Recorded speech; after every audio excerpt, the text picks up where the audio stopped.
Good morning. I always feel bad for those premium coffee drinkers who order the coffee late from the cafe and then have to jettison it at the entrance of the auditorium. So if that happened, I'm sorry. Hopefully you're able to drink it down quickly before coming in. I'd like to welcome you all to OIS. My name is Steve Augeri. I'm the head of school here at the JVLR campus. And it's a pleasure to see such a large crowd this morning. Before we get started, we do have some introductions. And so we have teams, we're fortunate to have teams from both the OGC and the JVLR campuses here. So Tony Batchelor is our head of primary over at the OGC campus. And then we have Neha, who is the PYP coordinator, and Vina, who is our director of research and learning, also at the OGC campus. And representing JVLR are Lisa Hughes, our head of primary, Nicola Holloway, our deputy head of primary, and Kristen Bloom, our PYP coordinator.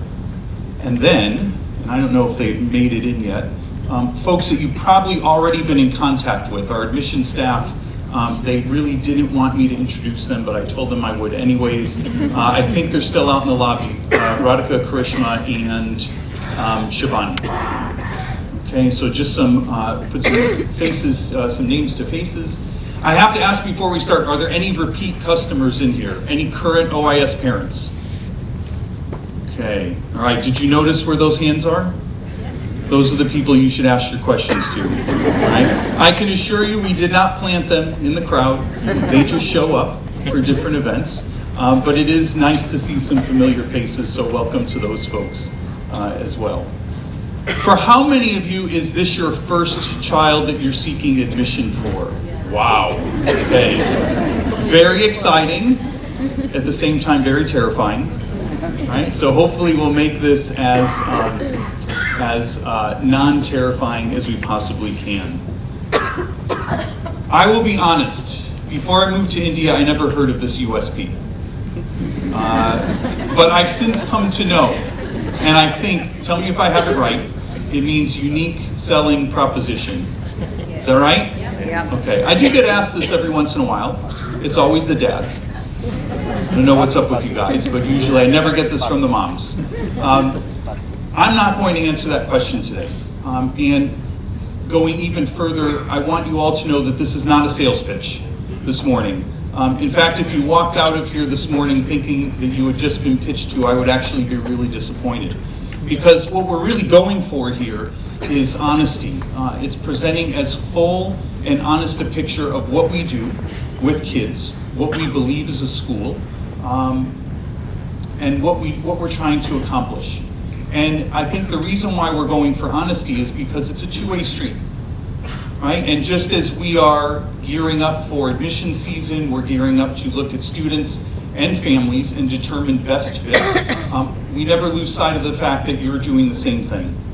So I'm sure that most of you have come in today because you know that OIS is a good school, it has a good reputation.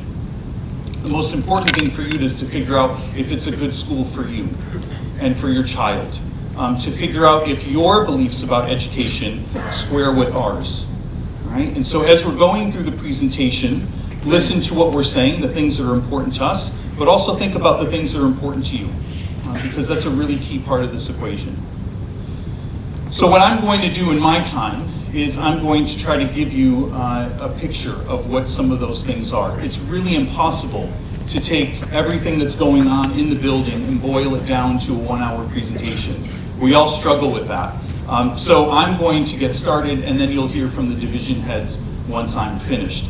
The first thing I think that is of paramount importance to us is that our students, while they're under our care, are healthy, are safe, and are secure. And so usually we start off most of our presentations with a conversation about all the various aspects and all the various ways in which we try to ensure this. And it's right there front and center in our mission statement. Right? We seek to provide a safe and caring environment in which teaching and learning happens. So if they take the bus with us, from the moment they step on that bus, they're under the care of our folks. So there are bus monitors on the bus. They're in a modern vehicle equipped with lots of safety features. We can track the buses if we need to. So even from that very beginning point to each day, when they're on their way, and at the end of the day, when they're on their way back and forth, we try to make sure that they're safe. You've run into our security staff this morning as you've entered the building. They're not just at the points of access, but they're also throughout the building during the day. And for the folks who come onto campus, for our parents, each day they have to present an ID card to make sure that they're where they belong. Also on both campuses, we have a network of high definition CCTV cameras that cover every aspect of the buildings. And lunch is provided to students on a daily basis. So even from that perspective, the food that we put in our kids' bodies, we make sure that it's tasty is important. That's a good thing to have. But also that there's sufficient variety, that it's nutritious, and that when it's prepared upstairs in the cafeteria, it's done so according to a set of very rigorous health and hygienic standards. And there's lots of other things.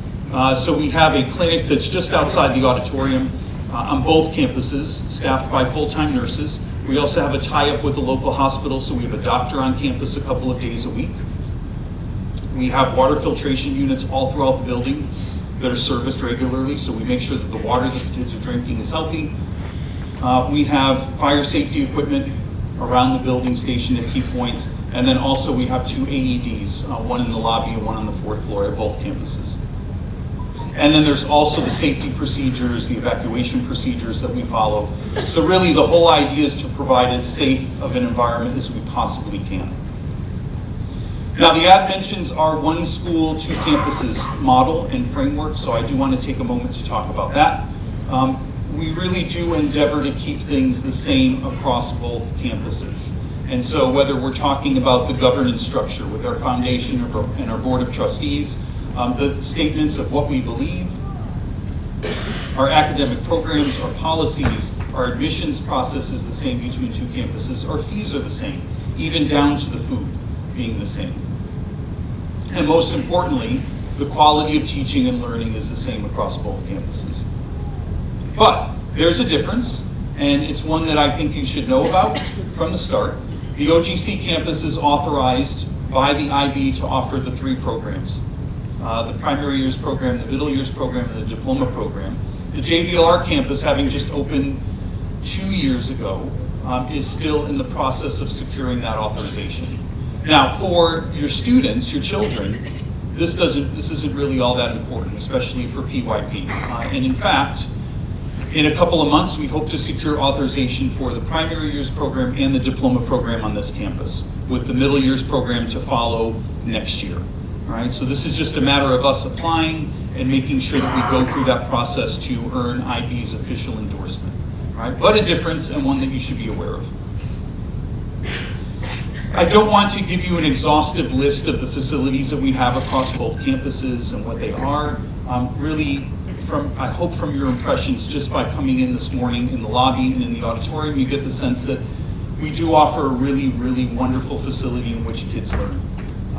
And so what I hope with the next few slides is to show you not just some of the facilities that we have, but also how they're made use of and how they support our programs and the kind of teaching and learning that we provide here.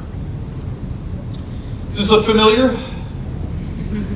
Most of us, I think, probably went to schools that had classrooms that were set up in this formation.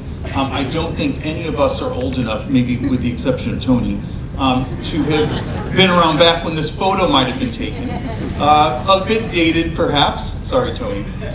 And maybe a little bit more of a modern twist, right? Kids have devices in front of them, but the arrangement is still essentially the same, very traditional.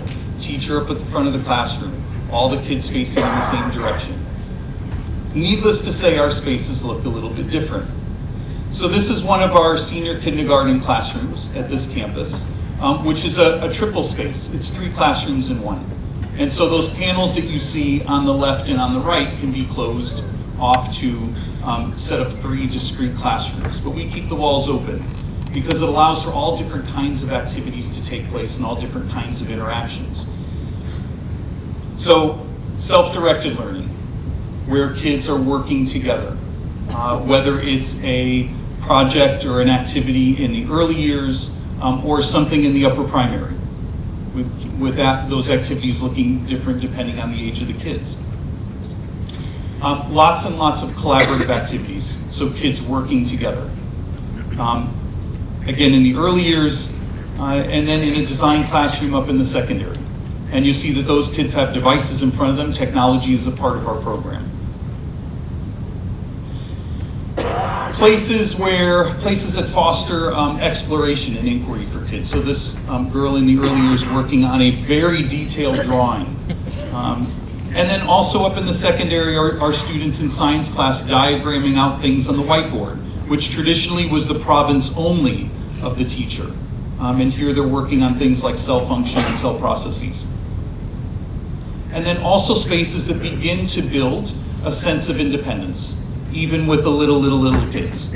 All right, so a cafeteria setup that allows kids to start to learn how to serve themselves if they're not doing that already.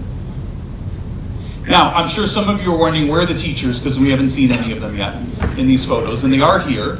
We have a wonderful staff, a very large teaching staff, and you might find them in the nursery classroom leading story time, in a secondary visual arts classroom facilitating a lesson.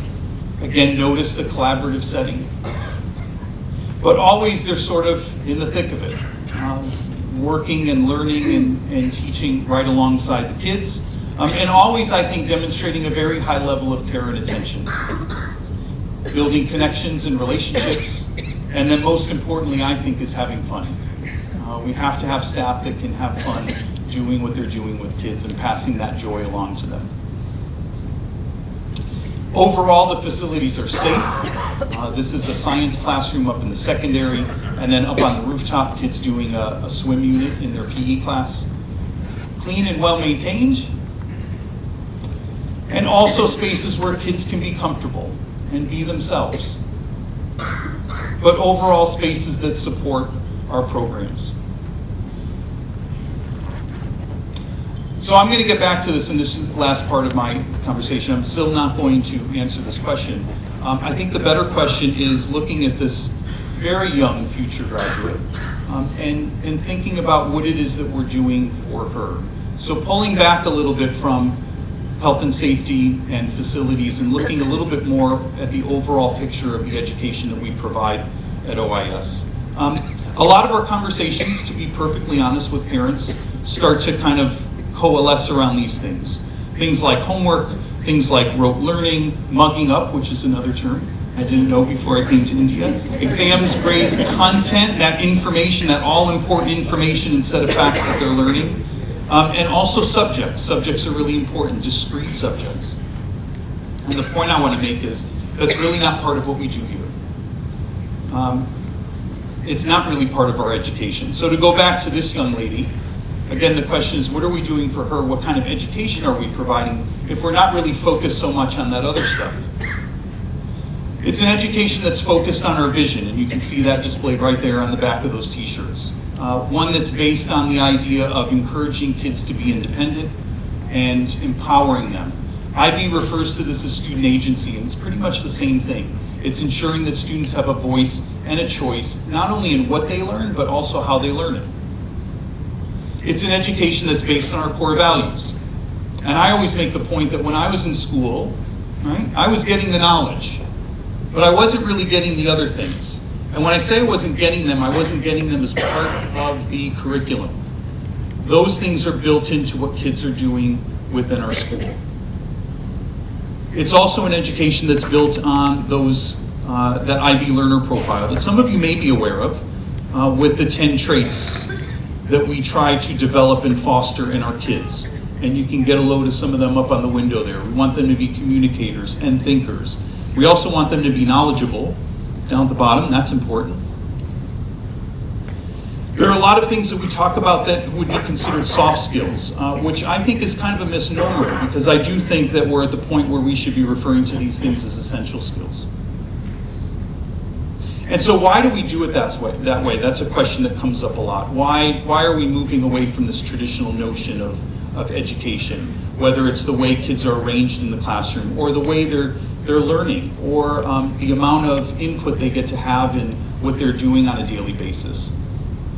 I think the bottom line is that for especially these little guys, we're not really quite sure what the future looks like for them. We're not really quite sure what kind of world they're going to be moving into when they pass out from our building and they go to university. And so really the idea is to provide them with something that's lasting.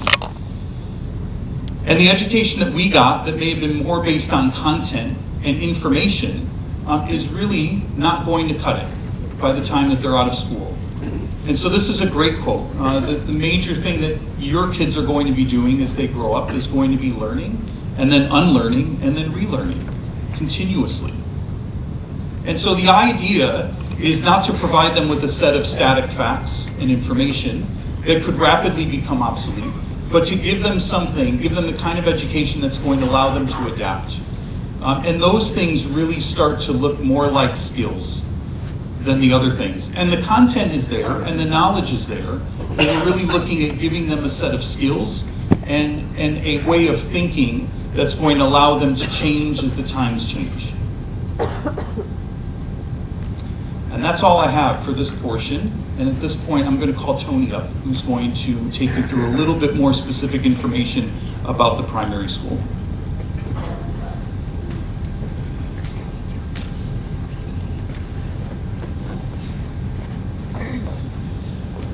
Good morning. It's incredible, isn't it, that I was able to walk up those stairs on my own, unaided. I would hasten to add that I am not old enough to be his father yet. It's great to see you. Can you, show of hands, how many of you are sitting here with a 1-year-old at home?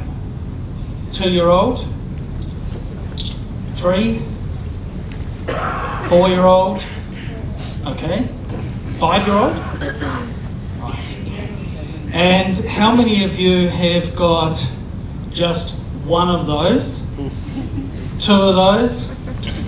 3? More? Okay.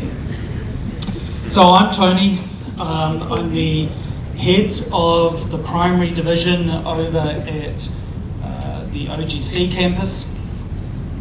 I'm from New Zealand, so that means already you need to listen very carefully because my accent is quite different to that Americans down there.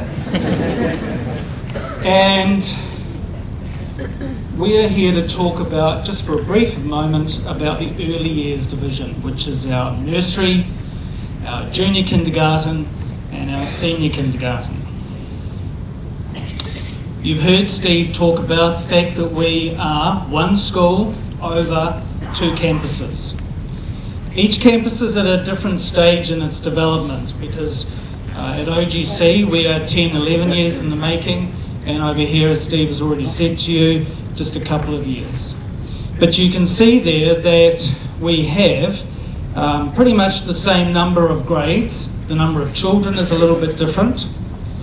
We have at the Garden City campus 4 classes at nursery, and they have 4 classes of nursery here and 5 of JKG over there. Because we've been around for a bit longer, we have 6 classes at every other grade, and you can see what it is there, with lots and lots of faculty to help us out. One of the things that I have come to know in my interactions with parents over the time that I have been here is that there are lots of questions that are all the same. So I am looking here at being a bit of a mind reader and giving you some answers straight up to some of those questions that might be in your mind already. So, length of the day.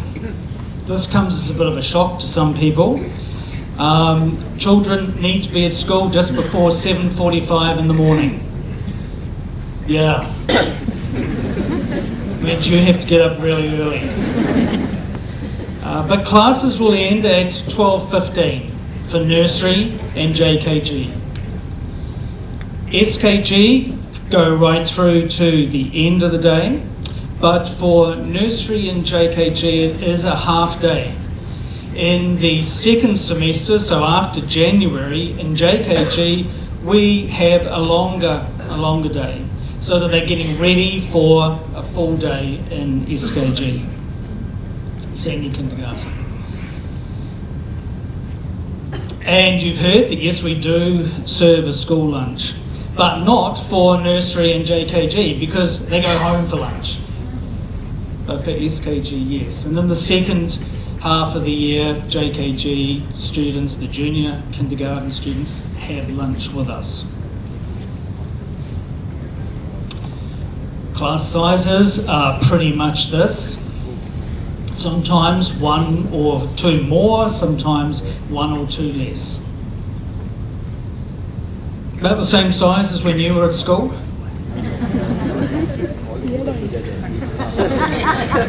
Yeah. School buses, yes, we do have school buses, and we contract those to an outside provider. Do we believe in testing? And the answer to that is no, we don't. So it's important that we understand that right from the beginning, that we're not about testing your children. We're about assessing to find out where they're at and moving them forward. We're not so much concerned about like an end result, but we want to be informed right through the year so that we can make sure that we are targeting at the right level for your students. Yep, we go on field trips, we're out a lot. We use the local environment, and we also have in grade 3, our children move out for one night, about an hour to an hour and a half away from the school. In the grade 4, they go out for a bit longer and a bit further away, and in grade 5, they go even further away, but still in the state. And the answer to this is yes, we do. English, of course, is our language of tuition. When we get up to grade 1, we start introducing Hindi, and that is every day. They have Hindi lessons. We have Marathi as an after-school activity, so they can opt in for Marathi as well after school. We have at grade 3, 4 and 5, we introduce French and Spanish. And the program that we offer in our primary school is the primary years program of the International Baccalaureate. I'll ask Lisa, who is much younger than me, and she has the head. I have the hands free. Morning, parents. Morning. Do we have any teachers in the audience? Any teachers? Oh, we've got a few. Welcome.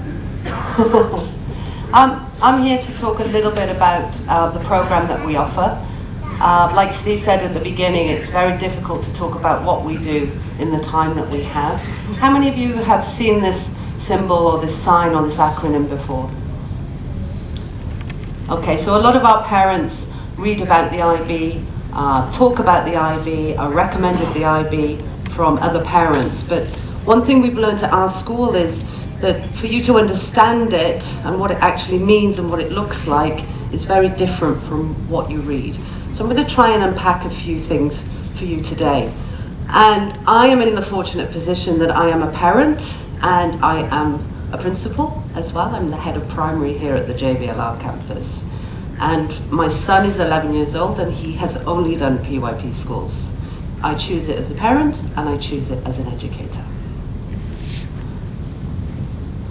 So as Steve explained in the beginning, we are at different stages at both of the campuses, which for us, in November, we will be going through a verification visit. We will have visitors from the IB team to see how we're doing with the standards and practices here at this campus. So what does the IB do, or what do they aim to do? So one of their missions, one of their philosophies is creating internationally minded learners, and that's really quite a big concept for our parents and children to understand. And your parents are the youngest ones, and what does that mean, and what does that look like? We live in a world right now that's very different from what the world we grew up in, and the program is under constant review. It's one of the youngest programs out of the 4, and it's changed constantly over the years to be in line with society, environment, technology, and cultural changes. Oh, I'm so sorry.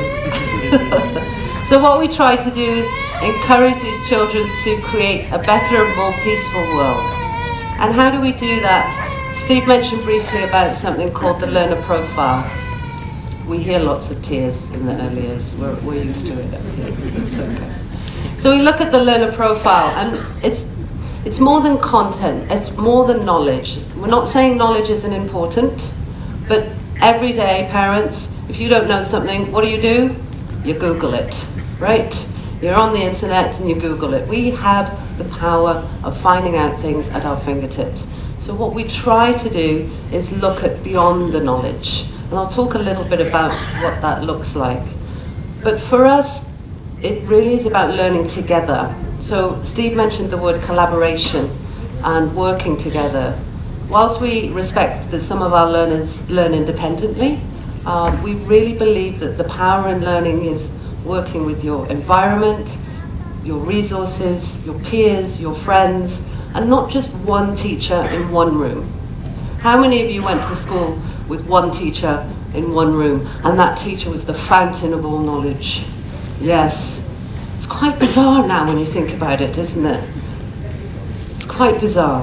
So what we have in our early years, your child, when they come home from school, they may say the names of many different people, many different adults. There will be a point of contact person that knows the most about your child, but these children are experiencing many different perspectives from many different resources.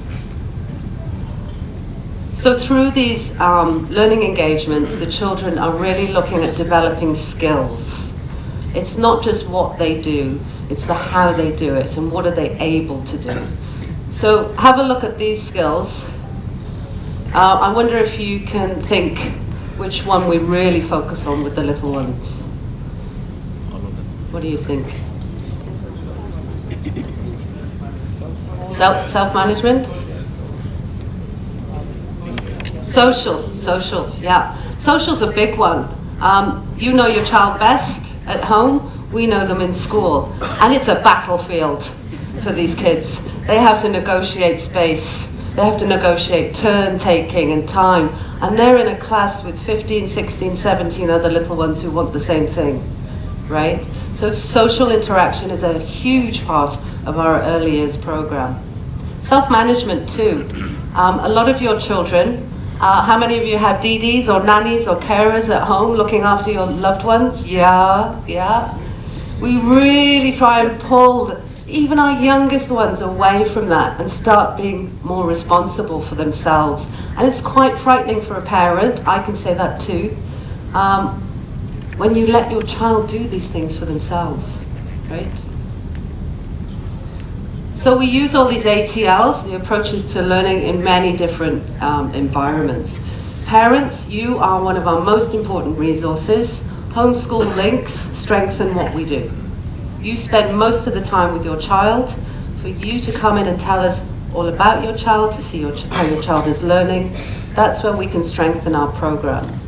So all these ATLs are used in very different learning engagements in the school.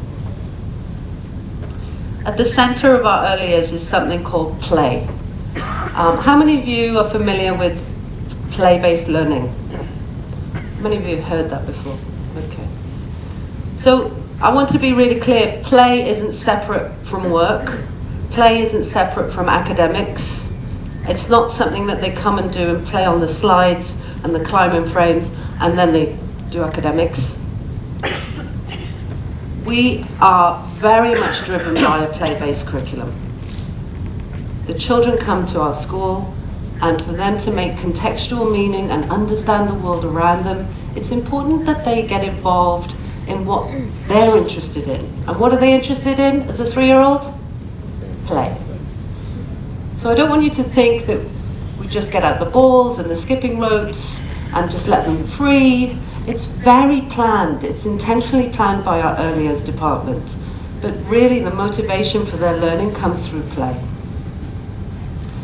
I'm pressing the video. I want to show you a quick video from the IB. Just have a focus on the words that we look at with the early years.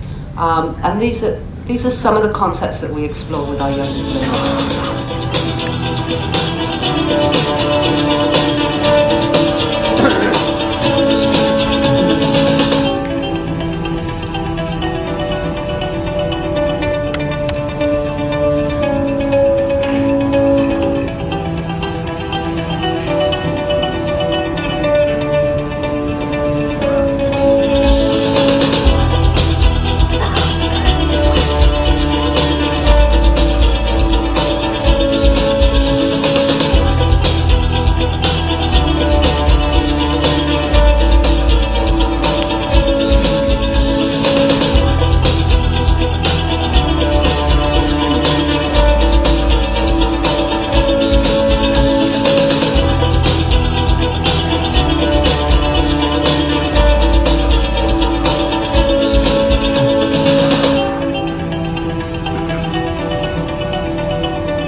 you saw some keywords there like reflect, inquire, think, share.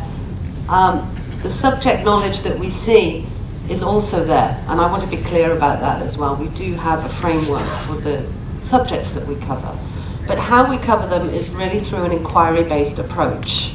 And inquiry is a huge topic for parents to get their head around, but curiosity is at its most powerful right now. How many of you have been asked questions by your child that you can't answer? I had a parent come to me the other day and she said, my child came to me and asked me, what does the word lucky mean? Mummy, you just said to me, I'm lucky. What does that mean? And Mum said to me, I didn't know what to say because I know at your school you don't want us to answer those questions immediately. And you want us to show the process of thinking and how we wonder. And I just didn't know what to do, so I Googled how to find the definition of lucky for a 5-year-old. But I still didn't know what to do, she said, because there were many different definitions of the word lucky. So I said, oh my goodness, what did you do? What did you do? She said, well, I didn't know. And I phoned my mum, and I had to speak to my mum about how do I explain that. So she went through this real stress of, like, I know I can't give you the definition because the school don't want me to do that. I have to show you how I'm thinking about the process of answering this question. So she came in a couple of weeks ago for a session that we did with parents, and she said, what should I have done? And I said, the fact that you were wondering about what to do is the first key thing that we ask our parents to do. And one of the biggest things that we can do in our early years is use literature. There's lots of wonderful stories, fiction, non-fiction stories, that will help your child understand the concepts that they ask, like, where do babies come from? Why is the sky blue? Why is mummy sick? All those questions. We have wonderful literature in our hive in the school. Through books, it's a really good way to kind of answer those questions. So the inquiry cycle looks a little bit like this. And as Tony said, we really start with what the children know already. What's the point in teaching them something that they know already? So it's quite differentiated, and it takes different paths for each of our students. We take them from the known to the unknown, and we do that with questions, and we do that with the inquiry cycle. Parents, what we ask from you is, one of the stages of our inquiry cycle is action. A lot of what they learn in school they take home, and they'll do things at home, and they'll share things at home, and we ask our parents to share that with us. Tell us what your child has done at home. How have they taken their learning home? The learning is purposeful at our school. It's not just in school. So you'll hear something called the Programme of Inquiry. I'm not going to go into too much detail about it. Safe to say it's a curriculum. It guides what we actually teach. It's a framework. It's not a prescribed curriculum. It's a framework for learning, and depending on where the children are at, is how they go through this journey of the inquiry. So in early years we have 4 units. In primary they do all 6 of these units. I wonder which unit you think is developmentally a good fit for 3 and 4-year-olds. What do you think? How we express ourselves? Who we are. All your loved ones care about now are family, relationships, friendships, and then soon their teachers. So one of the main units that we really drive for our early years is all about their own identity. How we express ourselves is also another important unit at that age. For each of those units, we do something called transdisciplinary learning. Each of the units, there's subjects that are interwoven into those units across the year. So your children will do 4 units for the whole academic year. And we cover all of these subjects, even with our youngest ones. We teach through the language of English, but we have 3 and 4-year-olds and 5-year-olds who come in speaking all their wonderful family tone, and they pick up English quite quickly. We also have ICT, which is information communication technology. We integrate that into those units. And it's one of the biggest scare factors for parents. How much screen time does my child have in the school? How long are they on iPads? And I can tell you now, our 3-year-olds are on iPads. I went into a 3-year-old class the other day. One of the students was on a drawing app. And she looked, I said, what are you doing? She looked at me and she said, I'm drawing a picture of a butterfly. I said, oh, wow. I want to send it to mummy, and I don't know how to do it. So she was banging the iPad. I know I can send it. How do I send it? Please send it. And she took the iPad up to the teacher and said, I want to send this to my mum. And she was 3. It's quite powerful, the use of technology. But it is a tool, just like a pencil, just like a paintbrush, just like a piece of paper. It's a tool for learning. So again, coming back to the teachers, you won't see one teacher standing up in front of 16, 17 children. You will see movement, you will see grouping, lots and lots of different grouping strategies. We empower the children to take charge of their own learning. And it's one of the hardest things that we found is for children to really work on their own strengths and develop goals for themselves. So we like to use these words instead of teacher. We like to use facilitator, motivator, collaborator. The teacher does the most incredible amount of planning behind the scenes, sets up all these learning opportunities for our children. We talked a little bit about student agency. A lot of the learning for us is with your child. And a lot of what parents come with is the teacher and the parent know most about the child. And what we try to do is to get the child involved in that learning too, even with the youngest ones. So we do a lot of promotion of student agency. Why are children learning what they learn? What's the point? What is the point in what we teach? And for the children to become engaged in their own learning is really important. We offer a lot of parent workshops at our school. So right now you probably have more questions and wonderings, which is perfectly normal. So one of the things that we do at both the campuses with our team of leaders down here is provide parent sessions. And this was quite an interesting testimonial from a parent. We did an inquiry workshop, and just have a listen to what she says. Thank you, Kristen, and the OIS team for holding this workshop for us. I think what I picked up today is the IB learning style is very collaborative. There's a lot of research involved, and what I like the most about it is that instead of giving a ready-made set of things for students to learn, they're encouraged or they're provoked to think and reflect on their learnings. I really liked the exercise that we did at the beginning of saying see, think and wonder.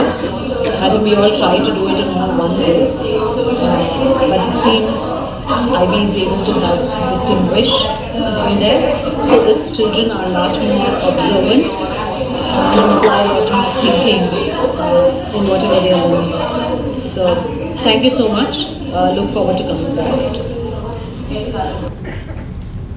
So lots of opportunities for you to come into the school, to sit through presentations and workshops from various teachers, but also to see how your child is learning in our school as well.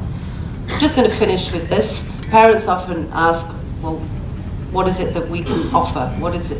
What kind of families are you looking for? And just from what we've talked about briefly this morning, there's a long list of things that are important for us, but it's really looking at believing and supporting in what we do and trusting that we know what we're doing as well. All right? Sorry for talking at you for so long. You're doing very well. I hope your children are as quiet and as attentive as you are. And I'll hand over to Mr. Steve. So rather than do a general Q&A, we're going to have everybody leave the auditorium. We're going to have these folks set up in the lobby, so please feel free to mingle a bit. If you have any questions, feel free to ask those questions. The next session starts for us at 10 o'clock. So we'll all be out in that central area. If there are questions about the process, though, the admissions process, make sure you find somebody from admissions who can answer any of those questions. And is there anything else? Okay. Thank you. Thanks for coming. Thanks for giving us your attention. And we have 4 exits by which you can make your way out to the lobby, and we'll see you out there. Thanks.